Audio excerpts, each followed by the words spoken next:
this EG lane should go well for them. 1v1, Oracle does quite well against offlaners, but against a bunch of different heroes, not necessarily the best. Aloha Dance is just going to get pinged on. No Fear can't really help out just because, well, he has no HP and no regen left over, and Aloha Dance is going to take a lot of this damage. In fact, they have another stomp, but not going to pop for it now. Goes for it, but Yoku already managed to get the kill with the help of No Fear. Actually, No Fear claims it. Fear, he's just going to go for No Fear, trying to take out his rival, but no, they're not going to be able to get it. Oh, they're running away. Oh. All right. The Spirit. Oh, the Spirit's coming. Run. Right, run, No Fear. No Fear's good. He's got Fairy Fire? Yeah, he's good. All right. Fairy Fire. Yes. Axes? Oh, he gets it. Oh, Bulba and Fear. Right of NA himself. This is pretty cool though. He's going to go for the double Null Talisman. Most likely going to go for the Veil early on. Pump up that damage early, but of course there is No Fear playing once he's got the Fate's Edict in the bottom. Elder Titan ends up going down as... I'll 100% tell them that there's a ward there. And his rotation was about the time that usually the wards would expire, right? Oh, boy, he's... Bulba? Bulba is going to be jumped on here. There is going to be a stomp to interrupt all of that as they get the 3-hero stomp. And now they're actually going to try and body block and go for a TP in as Zemail comes in with his double damage and is able to help clean up one, but only one. And it's going to be easier to execute your strategy. Like, you just hit 7, get a few ultis going, and you're good. Whereas VP, they need a minimum of a few items to be able to do anything.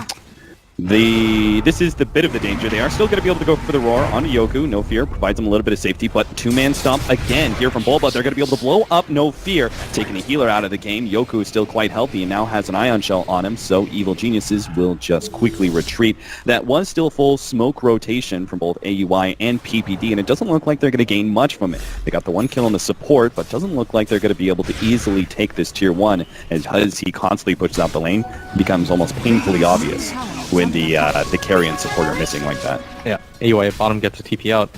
Nothing that can stop that, and unfortunately for VP, they're largely going to get shut up as the Veil hits the foil, and oh dear, that's going to be both. Okay, that's creep. Yep, the Veil actually plays against them without much danger because he's got the spin TP out. Yeah, if you just look at the composition of the Dire jungle too, it's hard to get that aggressive into it, but EG, they're going to run into No Fear here, probably even get Yoku if they want to. As Veil's pinging him out, he says, I'm going to Dream Coil. Dream Coil locks him in. Yoku is going to be roared up, and not a chance in the world to be able to get away from that. FNG, that's for sure. Aloha Dance has to put a stop to that Beam's Grip, but damage is already done. FNG, his retreat has been stalled long enough for the stomp, and now the follow-up damage from Zemail to clean him up. Evil Geniuses quickly coming online now in the mid-tier 1. Gets that objective you were talking about, right? Which is taking utter control of the Radiant jungle. Yeah, because now you have options. With Beastmaster, Hawk, you can just own that side of the map, and it's very hard to gank that area. Fear might actually die here. He's getting pretty low. He has that stomp available, but gonna get silenced up, and his TP time is long run out. He should be dead already. It's a funny thing that his infused raindrop was actually keeping him...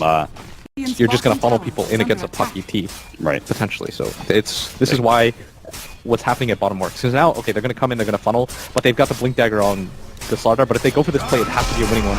Oh no, and they've already missed out, and now the Primal Roar comes out. They turn it around now with No Fear, managing to stop that Primal Roar stunned. Zemail jumps in pretty deep here, and he's going to be immediately turned around by VP, but the damage comes out from the Elder Titan. Now the Fiend's Grip as well. VP controlling this until Yoku hits the really good stop, but they're all so low. It's going to be cleanup time. Zemail claims 1, AUI gets the other, both dominating at this point in time, and VP do end up losing 3, just as you predicted. In a lot of ways, I think they're correct. But it's not going to be easy just because of how many items down they are.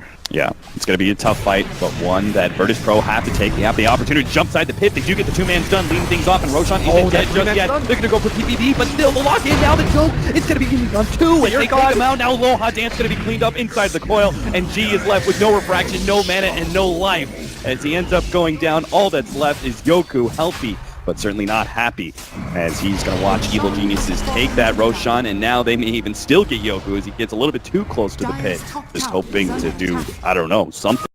In that situation, it's one of those the rich get richer, where they get map control, like you said. You have a Beastmaster, you're not gonna regain much. They have a lot of ganking potential, because even the cooldowns for them is somewhat reasonable, as Aloha Dance is probably going to go down mid.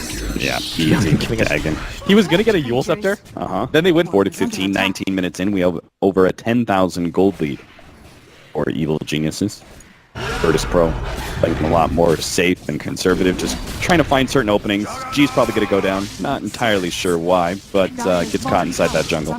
This might be one of the last opportunities they have to get themselves back into the game, though. Figured out in my head, guys. It was when I hit the net worth graph. So I can't show you that anymore. So just add up the numbers in your head. Do the math yourself. Oh, Sumail is going to be hit by the silence. Don't have the old scepter. Does have an Aegis, though. First split is going to come across, but DP already managed to disengage, except for FNG, who did get Diffusal bladed up and is going to die. And No Fear almost getting silenced, but Sumail's got him in the end, so it's all good. 2 down, make it a third, perhaps, as G's going to be caught by the coil. Breaks it immediately, just hoping to be able to escape. But again, the Diffusal comes in, slowing G down to a halt. Yoku comes in and gets a nice 2-man stop, but it doesn't really put a stop to AEY, who is the juggernaut after all. You can't really stop him. 4 down. Evil Geniuses inside of the BP base. Going to go for a lane of Rax. Yeah, in that fight, but PPD being right outside positioning where he wasn't going to get caught out and he could spot the smoke coming in, which allowed them to take that fight. It was really well done. This is definitely one of those team wins. Absolutely. Seems like 2 lanes of Rax is inevitable as Virtus Pro still unable to fight with G down for 15 seconds, and now they're actually going to get caught here. No Fear forced to blow the ultimate. A 4-man vacuum sounds nice, but when there's absolutely no follow-up, it doesn't mean anything. Sumail comes in, silence, pops all the nukes. FNG on a sliver of HP is able to get back and gives the Ion Shell over to Yoku, who's able to run in and help pop PPD. They're going to look for more, and they really have to get as much as they possibly can out of this fight. They're so dramatically far behind that any kill is going to be a massive gold swing in their favor. Fear looks like he is going to be the one and only who gets caught in this. What did he drop? I think he dropped his block from behind, and I think they should actually make the full rotation over. Just they're pinging around. EG look like they're ready for this fight, and can't imagine this fight going very well, but you've got to take this as Bulba's going to break the smoke, even going to TP forward. Sumail with the 3 silence, 2-man coil to lead things off is going to jump to the other side. AUI comes in, pops Zombie Blast. The Earth Splitter is in good position too. BP going to be snapped back a couple times there. The vacuum comes in, but it looks like it's not going to be enough as AUI is just able to flee through everything on the side of Virtus Pro, leaving again Yoku for dessert here. He's going to try and sprint his way out of this one. Armlet toggling all the way through, but Sumail, he's got the nukes eventually. Dagon is coming up. 1 more second. All he needs is the vision. Doesn't quite get it. Yoku links himself away, but while we're following this high-speed chase, Evil Geniuses are taking everything. Oh, no, he get him. Oh! That was so weird, yeah. He died inside the fountain. He gave him the zap. Yeah, but even if Yoku somehow managed to survive, it doesn't change the fact that the rest of the Evil Geniuses were playing objective-based Dota. We gotta get something out of this fight. They fought back after their Rax went down, meaning you don't even gain anything from or save anything. AUI passing over a quick diffuse onto Bulba, which might give him the opportunity to juke all this, or maybe turn things around. Bulba doesn't have Primal Roar just yet, but AUI is going to start going onto Yoku, stopping that magic damage. Bulba now pops out, but immediately gets stunned up, and maybe he shouldn't have popped out at all as he immediately goes down. AUI still can see by this one out. The healing work goes down, but oh, the combination of AUE from Evil Geniuses again manages to blow up anybody from BP in that path. Yoku the only one surviving, but FNG has already called it. Virtus Pro will lose game number 1 to Evil Geniuses. Yep. Tidy sightline for both the Juggernaut and the Puck as they go clean without any deaths in this game, combined for 23 kills. Very good effort by EG.